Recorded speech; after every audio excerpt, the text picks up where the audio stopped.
we're all single. That's why Ezinne chose us. So I was like, Woo! she chose us. It's all good. Oh, shout out to Auntie's drama one time for like, let's do a little round of applause. Like, I love everything that she's doing. I love that she is encouraging all of us to have these conversations and really just creating a platform where people can be heard and other people can feel seen as well. So we love you, Auntie.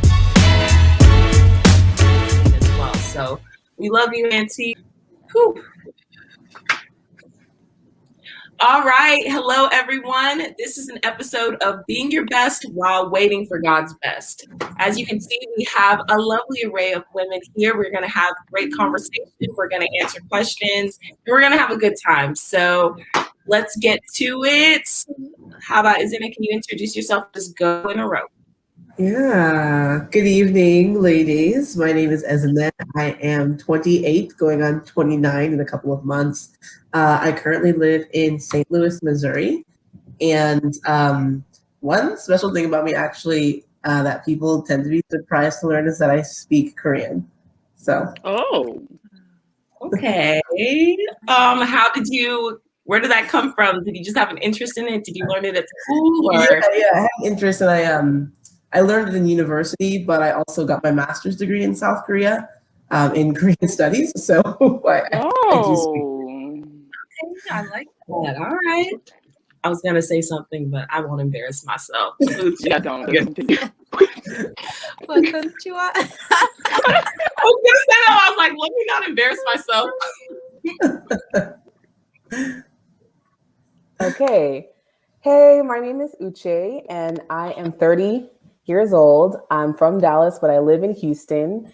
And something that people are surprised to know about me is that I like to dance and can dance fairly well. I don't know, people are always surprised, maybe because I am a wallflower. Girl, I feel that wallflower like lifestyle. That was definitely me. I have a good rhythm. I don't know if I can be considered a good dancer, but I love to dance. So we'll let it go. But let me introduce myself. Hi, guys. My name is Linda. I am 30. I'm from Dallas, Texas. And one thing that people really don't, interesting thing that people don't know about me usually is I used to live in Sydney, Australia for 3.5 years. So yeah, there's that. Oh, cool. Why? I know, right? I went to Bible college. So just like God was calling me there and I went. So yeah. Go. Bev. Oh. Okay, y'all. I was just hearing all the wonderful, amazing things you guys were saying that were unique about yourselves. I'm not sure I'm gonna meet the bar, but I'll try my best. So my name is Beverly. I am 24 years old. I currently live in the Dallas area, although right now I'm in Chicago. One thing about me that people are surprised to, honestly, I didn't want to use this one, but I'm gonna go ahead and use it because every time I do say it, I get this reaction from the room. But I guess I majored in biomedical engineering. And yeah, that's it. Nothing special. That's special. That's very special. Don't lie to yourself. Please, don't lie to yourself. It's amazing. My name is Vera, 28, from Triple D, Dallas, Texas.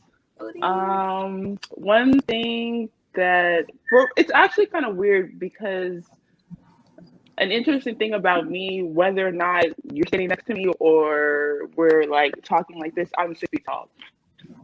That seems to surprise people, which is very weird to me. Even when we're standing like right next to each other, I'm just like, yeah, I'm 6 feet. Like, no, you're like 5'10". No, sweetheart. Sorry. I think it's because you're very proportionate. Like, you're very proportional. So people are, even me, I forget that you're that tall, but we're sisters. I should know that, but it's okay. Yeah. Anyway, but we also have another set of sisters on here. Yes. My sister is old. Beverly, Not 6 feet, but man, Crystal was supposed to get on here, Beverly. It would have been triple sisters, Okay, but apparently so is Nicole. No worries. I'm calling out because, like I mentioned before, the topic that we're going to be discussing is being your best while waiting for God's best. And I know whenever like you hear kind of like that statement thrown around, everybody automatically thinks like, okay, we're talking about singleness and being single and waiting for just like, you know, your spouse, whatever that looks like. And that kind of leads me to my first question. What do you think is the biggest misconception about being single? That you're lonely. Like, come on now. That's exactly what I was going to say. People just think you're super lonely all the time. Let me say, you can be lonely even in a relationship. True. So, I think that's one of the biggest misconceptions. Along with that, if you're single, then you must be looking for someone. That's Yeah. I feel that. I really do. Vera, you said you were also, I mean, you said misconception. I said lonely, like being lonely. Like you can have a good time by yourself, or you can have a good time like around friends. I guess not that people say you don't have any friends, but like they just assume that you're just, you know, this lonely crab in the house all the time. I feel that. Yeah, I think for me, I definitely agree. And even to just like add on to that, I think people, one of the biggest misconceptions that I feel is that people think that, oh, like you are just not complete if you don't have That's what I was gonna say. Are you gonna say it? Like your life is incomplete, or it doesn't begin until you are in a relationship, which your life began when you were born. So, and I would say that's especially within our culture, within Nigerian culture. Like we're all supposed to be waiting until, you know, something comes along, and then Your life to settle down, because you can't be settled by yourself. Right? Waiting and not. It's and you guys know we're all in the same culture. Oh, for those watching, like we're all Nigerian.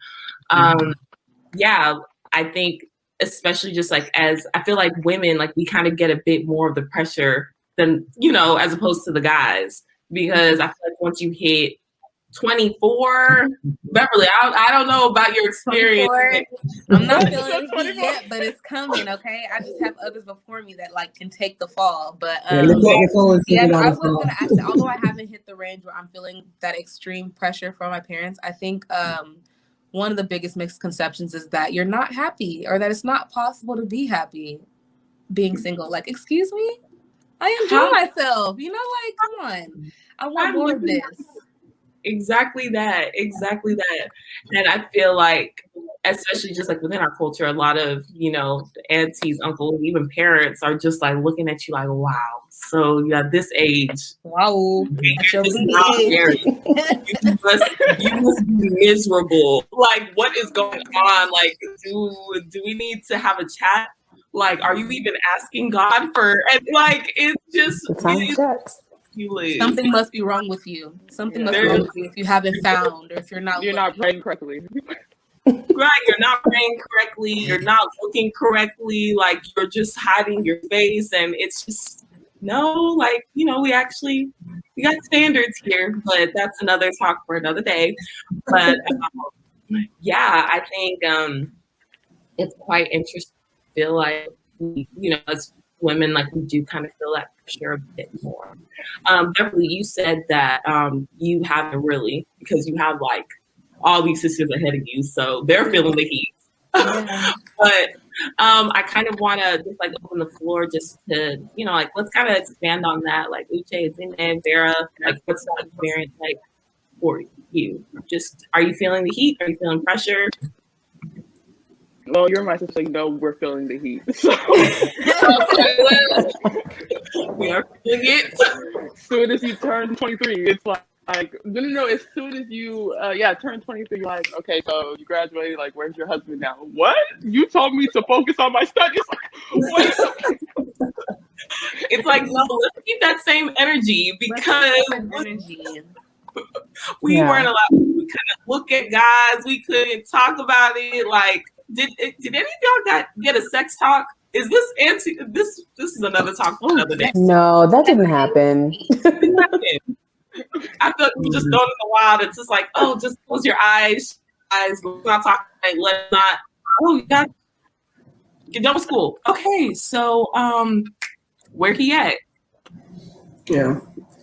I feel like you and I, we didn't really feel the heat through our 20s, through our early 20s anyway. No. Not until now, since that she's 30 and I'm approaching 30. Now, yes. Now it's like ring the alarms and Absolutely. the conversations are more direct. It's it used to be very subtle before. Before my parents didn't even bring anything up. It was always aunties and uncles, especially aunties, like who would bring things up. My own parents, nothing. But recently, my goodness. Yeah, they're ringing the alarm. Once I hit 30, I think my dad was like, I'm gonna need you to before I want to be a grandfather. Like, I was like, happy birthday to me. Like, it's pressure. Like, okay, it's fine, but yeah. But all that time, really, your time. No, the pressure really hit whenever we went to Nigeria. This last time back in like 2017. Mm-hmm. Yeah, 2017 we went to Nigeria or whatever. It was a lot of pull me to the corner. So where is I'm not here for this. You were getting cool. Timetables? Timetables. That's what I was gonna say. Aunties be like, so by the end of the year, we'll be having your wedding. I'm like, wait. I'm like, it's June. What are you talking about? It's June. I don't even have anyone yet. What do you mean? Vera, that was Auntie Nena. She would come by and she's just like, so I want to come to America next year and I want it to be for your wedding. So make it happen. That's bothersome to me because it's more like, no, is the goal my happiness and a lifelong companion, or is the goal marriage itself? Because sometimes the way all of our aunties and parents talk about this is so much of, yes, within 12 months you should be married. Especially if you don't have anyone, they're saying this. I'm like, so for you, the goal is to meet someone and get married as quickly as possible because I should be married, not because I've met someone I actually want to spend. I mean, it's a societal expectation that you finish school, you have a job. That's the next part of life, is to get married and start your own family. And so, like, I don't know where maybe part of the rush is biological. Like, you can't more challenge to have, a family. I think a lot of the rush our parents got married kind of younger. I don't know about y'all, but our moms did. My mom's like 24, 24, 25, something like that. And so I guess that's the expectations they have. Like, okay, so I got married at this age. Like, you're 30. Like, what's going on? I feel like it's a combination of, because the older I'm getting, the more I'm realizing, like, like, they were right. Like, I kind of am on a clock. Like, like for women, like, we are on a clock. Like, let's, be honest. But it is a combination of, it was kind of, it was the norm. Like, in Nigeria, like, get married young. If you aren't, like, there's something like, what's wrong? Like, something's going wrong. You need to fix it.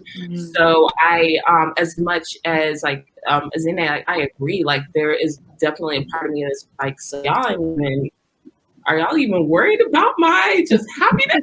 And like, like because I have dreams, I have passions that I want to pursue. I can't just, be laying up with just anybody. Like, I need somebody who like is going to, like help grow me, and I'll do the same in return. And like we're partners. I think just like how we see marriage, especially us as would we be considered first generation or second generation?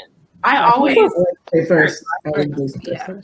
Yeah. I think for us, like we got to we grew up just with two different cultures, and the way that they see marriage, like it's completely different.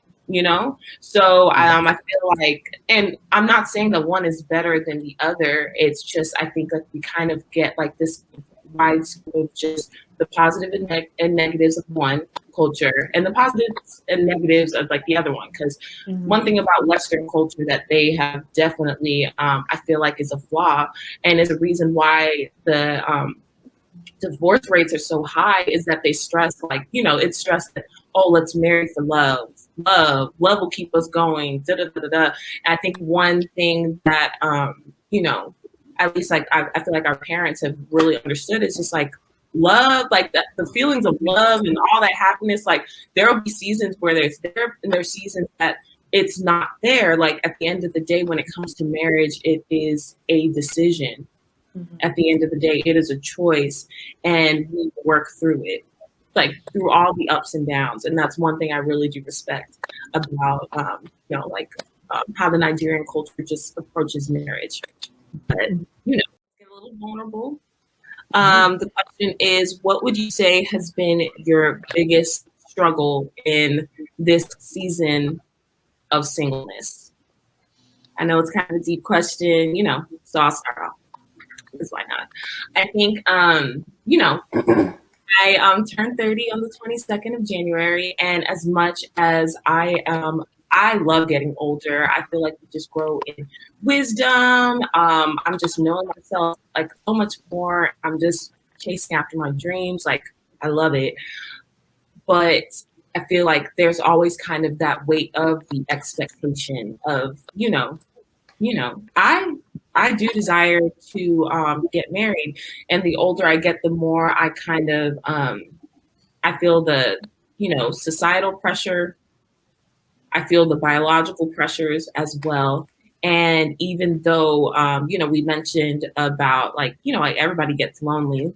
I mean, I feel like just being single, you can kind of have that mindset of the grass is always greener on the other side. Like if I just had my husband, I wouldn't feel like, the lies that you just kind of, will just like kind of infiltrate. So I think for me, just personally in the season, it's kind of just been tackling just like that pressure and, the reality of the fact like my parents are getting older, and like I do like want to, I feel like one of the things that I always desired so much, like my grandparents didn't live here. We didn't, they lived in Nigeria. I don't know how everybody else's situation was. So they came whenever we were like babies and super young. But for the most part, I'd never had like a close relationship with my grandparents. And I always felt so jealous of the people who were born here that got to have that. Their grandparents just down the street. And one thing that I really do look forward to with my children is, I want them to have a relationship with my parents. Like I want them to have their grandparents here. I just want to be in the corner, just like, watching my parents just doting on them and being all sweet. And I was just like, I didn't get any of that, but that's okay. Like, I want them to feel, because the love that grandparents have for kids, like it's completely, their grandchildren, like it's completely different. And I want like my kids to experience that, and I want my parents to experience that as well. So it's just kind of like that. I'm feeling like all the pressure, but at the same time, just knowing I can't just settle. Like I can't do it. I really can't. So it's kind of just balancing all of that. But that's been my biggest struggle. I I'll think mine has piggyback off. been. Oh, go ahead. Oh, go ahead. No, go Because you're ahead. piggybacking. Yeah, I was just piggybacking, just trying to appease to both, um, trying to accommodate expectations of parents and trying to accommodate like what it is that you actually want in life. So yeah, I think I'm the same way too. Yeah. I was gonna say, I think one of my struggles has been feelings of jealousy. I guess it's not really jealousy because I love Envy. love and I love the strength, seeing the strength of other relationships and family, and have that desire for myself. So whenever I see other people, enjoying that or experiencing that, I just sort of feel like, when is my time supposed to come, or am I, approaching this in not the best way? It's just kind of struggling about that from time to time. Yeah, I definitely feel that. I've definitely had those conversations because the way I talk with God, like I keep it 100. So I definitely, I just, hate to piggyback, but I'm going to piggyback and just say I definitely have those feelings of just like, God, like, what am I doing wrong? Like, what is going on? That person, like That person, yeah, no. that person That person. didn't. That person and not me. Right? But that's a trap. Like when I tell you, comparison is the biggest thief of joy. So I just wanted to give you, at the end of the day, like it's so easy for us to compare ourselves to other people and see what we don't have and see what we desire. But, the grass is always greener. It's never, we always think it's greener on the other side, but like it's not. Like it comes with its own challenges and things like that. And at the end of the day, what's for you is for you, period. And it will happen at the time that it is supposed to happen, period. And a piece of advice, like if you ever just like kind of feel like that envy, and it's normal. Like we all struggle with that in some form. Like just pray for the person. Pray for the person. Like one thing I realized, like, like just say a quick prayer. It's kind of hard to, feel negative about somebody if you're like genuinely praying for them. And I think another way to turn it around though, like if you're feeling jealousy or envy, is prayer, like that, thinking about them positively, or like admiration, like, oh, I like this. This is nice.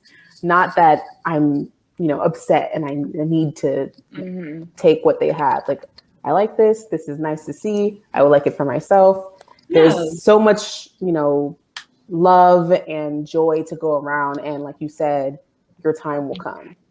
Yep. True. Bev? I wanted to add. So, for me, my biggest struggle has been, I guess, taking my singleness seriously. Like, there were so many times in terms of dating. I won't say I'm the most experienced person. I can still count on my two hands, like the number of people I dated and been with. But each time something happened, I would try to get myself back out there and try to quote unquote see something new, or I would try to have experience be my best teacher. But after my most recent experience, I just kind of had to stop. Like, listen, I don't need to, I guess, I don't know, like there was just something I stood to learn without necessarily getting the experience. And when I really stopped and sat down and thought about what it was I wanted, which was ultimately marriage and, the family and all of that, there were just questions I had to answer that had nothing to do with dating. And so I really have, every time, I don't know, like I guess confronting myself is what I've been doing. And there are times where I've done that and it has been difficult. Like there are sometimes I come up with answers and I'm just like, wow, I didn't know that's what I was thinking. Well, didn't ask myself before then. And so it's been very interesting having to stop myself in those feelings of just, I guess I'm not lonely all the time. I feel so happy when I'm by myself, but there are times where I do get lonely. When I am lonely, and I yearn for that relationship, I stop and I ask myself, well, why? Why do you want a relationship? Okay. Further on, what do you want? What is it that you're looking for? And then boom, what do you have to offer? And that question, oh my gosh, that question. I know I'm a great person. But and having to like ask myself that question in all seriousness is really kind of forced me to do a real big reevaluation. Like, okay, Humble let's think about myself. that a little bit more before I just jump back in the game. Like really talk with myself. Girl, that is real and it's beautiful. Thank you for sharing. We will elaborate on that a little later. Thank you. Ezinne. Me?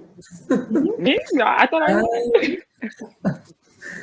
I don't know. I think my biggest struggle has kind of just been, figuring out what I want. Honestly, I didn't really think about it. Well, I mean, thought about it when I was in high school. I had this list of qualities.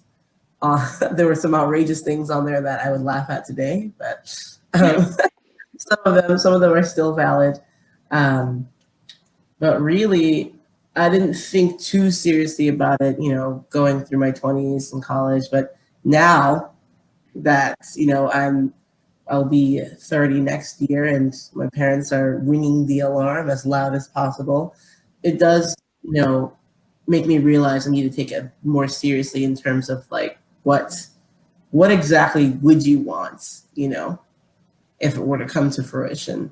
And I'm really just not sure. So that's kind of been, but it also is kind of hard. I think about it, but it's hard to continue thinking about it because the actual struggle I'm going through this season is living through a pandemic and working from home for almost a year.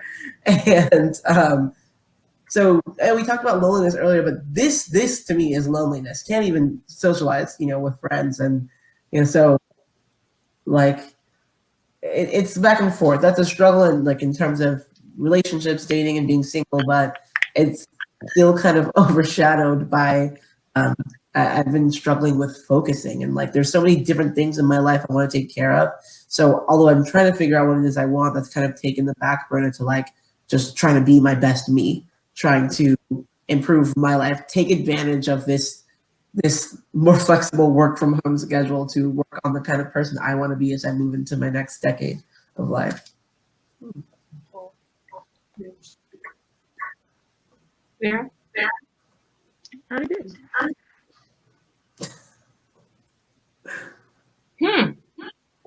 Biggest struggle in this season. I thought we did that already. I piggybacked off of you. Yeah, she piggybacked off of your answer a little bit. Put me on. She said, I need more. I'm the older sister, so I'm just like, what's your biggest struggle? How can I? What's your biggest struggle? Okay, so sorry, big Mr. Pants. Let me take